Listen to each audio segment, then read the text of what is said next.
The taste of copper flooded my mouth as I read the message glowing on my husband's phone screen. Can't wait for the weekend, the cabin, wine, and that pink lace set. I'm counting the hours. My knees buckled against the bathroom vanity, toothbrush still clutched in my trembling hand. Behind the frosted shower door, water cascaded down Daniel's back as he hummed off-key, completely unaware that our 11-year marriage had just shattered into 1,000 pieces. My name is Rebecca, I'm 34, and I'm a financial advisor. This is the story of how I discovered that sometimes the most devastating betrayals happen in the most ordinary moments. The sender's name burned into my retinas, Sophia Martinez. Not some random hookup, but the 38-year-old medical device sales rep I'd met at our company Christmas party. The woman who had complimented my dress and asked about my skincare routine while my husband watched from across the room, his smile now taking on an entirely different meaning. I set the phone down with surgical precision, exactly where Daniel had left it. My reflection stared back from the mirror. Same auburn hair, same green eyes, same freckles across my nose that Daniel used to trace with his finger on lazy Sunday mornings. But the woman looking back at me was a stranger. Someone who had been living a lie for months, maybe years, while thinking she was building a life. The shower turned off. I quickly rinsed my mouth, applied moisturizer with mechanical efficiency, and walked into our bedroom like it was any other Thursday morning. Daniel emerged wrapped in his navy towel, droplets still clinging to his shoulders. "Portland conference this weekend," he said, reaching for his favorite charcoal suit. "I'll probably stay through Sunday to attend some optional sessions." "The weather's supposed to turn cold up there," I replied, my voice steady as granite. "Don't forget your wool coat." He kissed my cheek, the same spot he'd kissed every morning for 6 years of marriage, and I felt nothing but the dampness from his beard. No butterflies, no warmth, just the clinical observation that his aftershave smelled different, more expensive. That night, after Daniel's usual Thursday tennis game and 2 glasses of Jameson, he slept like the dead. His right index finger, the one that unlocked his phone, lay across his stomach, twitching slightly in REM sleep. I waited until his breathing deepened into the familiar rhythm I'd fallen asleep to for over a decade, then carefully lifted his hand to the sensor. The screen illuminated our darkened bedroom like a confession booth. What I found wasn't just infidelity, it was an entire parallel life. Sophia wasn't some desperate homewrecker. She was married to Marcus Martinez, a 41-year-old landscape architect with his own firm in Bellevue. The messages revealed she was just as calculating as Daniel, just as careful with her lies. "Marcus is in Vancouver until Tuesday. House is empty. Told him I'm at a medical conference in Spokane this weekend. The cabin Daniel designed is perfect. No neighbors for miles." My blood ran ice cold. The cabin Daniel designed. The same cabin where we'd scattered my father's ashes 3 years ago. Where Daniel had proposed on the dock during sunset, promising me forever while sliding my grandmother's ring onto my finger. I spent the next hour screenshotting everything, my hand steady despite the earthquake happening inside my chest. Credit card statements showing dinners I wasn't invited to, hotel receipts from business trips that never existed, photos Sophia had sent, not explicit but intimate, her feet tucked under her on a leather couch I recognized from furniture shopping we'd done together last spring. By 3 a.m., I had assembled enough evidence to destroy both their marriages. But destruction wasn't my goal. Truth was. I opened my laptop and began researching Marcus Martinez. A quick LinkedIn search revealed his landscape architecture firm, and from there, I found his business contact information. I opened my laptop and began typing a message to Marcus Martinez, rewriting it 17 times before finding the courage to hit send. "Hi Marcus, this is Rebecca Chen. I believe our spouses are having an affair. If you want to discuss this, my number is 206-555-7834.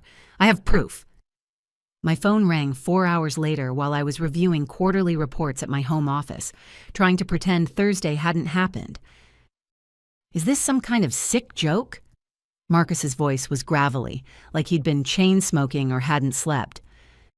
"I wish it were," I replied, my throat dry as sandpaper. "I have 6 months of text messages, photos, and hotel receipts. They're planning to spend this weekend at Lake Chelan."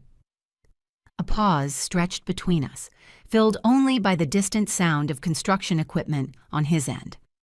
"What do you want to do about it?" he finally asked. I gripped the phone tighter, staring at the framed photo of Daniel and me at Niagara Falls, both of us laughing at something I couldn't remember. "Would you be interested in meeting them there before they have a chance to get comfortable?" Another silence, then a long exhale. "Yeah, let's meet first. I want to see what you know." We agreed to meet Saturday morning at a small diner in Wenatchee, halfway between Seattle and the lake. I arrived 15 minutes early, choosing a corner booth with clear sightlines to the parking lot, old habits from my forensic accounting days. When Marcus walked in, I recognized him immediately from his LinkedIn photo. Tall, broad-shouldered, with the kind of weathered hands that came from actual physical work. He sat down without small talk, and I placed my phone between us, opening Daniel's message thread with Sophia. With each swipe, I watched Marcus's jaw tighten imperceptibly. When he reached the photo of Sophia's legs stretched across the couch, he'd probably assembled himself. He closed his eyes and leaned back against the vinyl booth. "I thought it was just work stress," he murmured. "She stopped wanting to go to counseling. Now I know why." I showed him the hotel receipts, the dinner charges, the carefully coordinated lies about conferences and work trips. After an hour of documentation, Marcus looked directly at me. "I still have a key to the cabin," he said quietly. "Sophia doesn't know I kept it when we helped them move in their furniture last year." "Daniel thinks I'm at a client retreat in Spokane this weekend," I replied. "He has no idea I'm within 300 miles of that place." Marcus nodded slowly. "No screaming, no drama. Just let them see us sitting there when they walk in with their wine and weekend bags." We shook hands across the table, two strangers united by the peculiar intimacy of shared betrayal. After finalizing our plan at the diner, Marcus and I drove separately to Lake Chelan, arriving at the cabin by mid-afternoon to prepare for the confrontation that would change all our lives. Sunday evening, 5:47 p.m., I sat in the cabin's living room, hands folded in my lap, watching the last streaks of sunlight dance across Lake Chelan's surface. The silence felt different than the comfortable quiet Daniel and I used to share. This was the silence before revelation, heavy with inevitability. Marcus sat across from me in the leather armchair Sophia had photographed herself in, his eyes fixed on the gravel driveway. We'd spent the afternoon preparing, not setting a trap, but staging truth. 2 wine glasses sat on the coffee table next to a bottle of Cabernet, Sophia's favorite according to her texts. The curtains were pulled back to frame the lake view Daniel always said made the cabin feel like a postcard. The crunch of tires on gravel broke the stillness. "Black BMW," Marcus said quietly. I nodded, my heart hammering against my ribs despite the calm I'd maintained all weekend. Car doors slammed. Daniel's laugh carried across the evening air, followed by Sophia's higher-pitched giggle. They sounded like teenagers sneaking out after curfew, giddy with the thrill of getting away with something. The front door opened. Sophia entered first, her smile freezing mid-laugh when she saw us. Daniel bumped into her back, annoyed, then looked up to see what had stopped her. The bottle of champagne slipped from his hands, exploding against the hardwood floor in a spray of glass and golden liquid. The sharp smell of alcohol filled the room like an accusation. "Welcome to your romantic getaway," I said, my voice light as morning coffee. We took the liberty of opening some wine. Daniel's face cycled through shock, confusion, and finally, a kind of defeated recognition. Sophia stepped backward, her overnight bag dropping from her shoulder with a soft thud. "Rebecca, this isn't—" Daniel began. "Isn't what?" I interrupted, tilting my head. "Isn't you telling your wife you're at a Portland conference while you're actually 3 hours away with another man's wife? Isn't you bringing your mistress to the same cabin where we scattered my father's ashes?" Marcus stood up, his voice steady but cold. "And Sophia, this isn't you telling me you're at a medical conference in Spokane while you're actually here with him?" Sophia collapsed into the nearest chair, her face pale as winter sky. "Marcus, please." "Please what?" he asked. "Please don't stand here in the cabin I helped you choose. Please don't mention that you've been lying to me for 6 months while I thought we were working through our problems." I reached into my purse and pulled out a manila folder, placing it on the coffee table with deliberate care. I didn't come here empty-handed, I said, looking directly at Daniel. 6 months of documentation, text messages, credit card statements, hotel receipts, even the Uber rides to her neighborhood when you told me you were staying late at the office. Daniel's hands shook as he opened the folder, his eyes scanning the evidence of his carefully constructed deception. After less than a minute, he threw it down, his face flushed red. You were spying on me? I was verifying what I already knew, I replied calmly. Because you'd become so skilled at lying that I had to become skilled at finding truth. Sophia buried her face in her hands. How long have you known? Since last Thursday morning, I said, when your text about the pink lace set showed up on Daniel's phone while he was in the shower. Marcus turned to his wife, his voice barely above a whisper. 6 months, Sophia. 6 months of me thinking I was going crazy, wondering why you'd stop touching me, why you always had your phone face down, why you suddenly needed so much space. The room fell silent except for Sophia's quiet crying and the distant sound of lake water lapping against the dock. Daniel finally found his voice. Rebecca, I know this looks terrible, but it doesn't mean I stopped loving you. I studied his face. The same face I'd kissed goodbye thousands of times, the same eyes that had looked into mine when I'd miscarried our baby 2 years ago, promising we'd get through it together. If this is your version of love, I said quietly, then I finally understand why I've felt so lonely for the past year. I stood up, smoothing down my jeans. Daniel, you can stay and try to explain this to Marcus, or you can leave. But if you're waiting for forgiveness, you've fundamentally misunderstood who I am. Marcus looked at Sophia one more time, then turned to me. I need some air. So do I. We walked out onto the deck, leaving behind 2 people sitting in the wreckage of their lives. The lake stretched out before us, unchanged despite everything that had shifted in the last hour. You know what the worst part is? Marcus said, leaning against the railing. What? I actually thought about buying her flowers on the way up here today. Some pathetic attempt to surprise her, show her I was trying harder. He laughed, but there was no humor in it. 12 years of marriage, and I was ready to blame myself for her pulling away. I nodded, understanding completely. I convinced myself Daniel was just stressed about work, that maybe I was too focused on my career, not attentive enough. I was ready to sign us up for couples counseling. Were you really ready to forgive him? Marcus asked. If he'd confessed, shown remorse, ended it? I considered this carefully, watching the last light fade from the sky. Maybe, if it had been a one-time mistake, if he'd come to me himself, if he'd been willing to do the work to rebuild trust.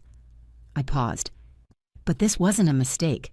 This was a choice he made every day for 6 months, and bringing her here, to this place. I shook my head. Some things can't be forgiven.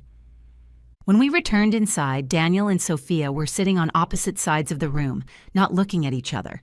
The champagne had been cleaned up, but the smell lingered. I sat back down across from Daniel, Marcus beside me. I want you to understand something, I said to Daniel. This isn't about Sophia. This is about the fact that you looked me in the eye every morning for 6 months and lied. You let me worry about our marriage. Let me think I was the problem, while you were building a completely separate life. Daniel leaned forward, his eyes red-rimmed.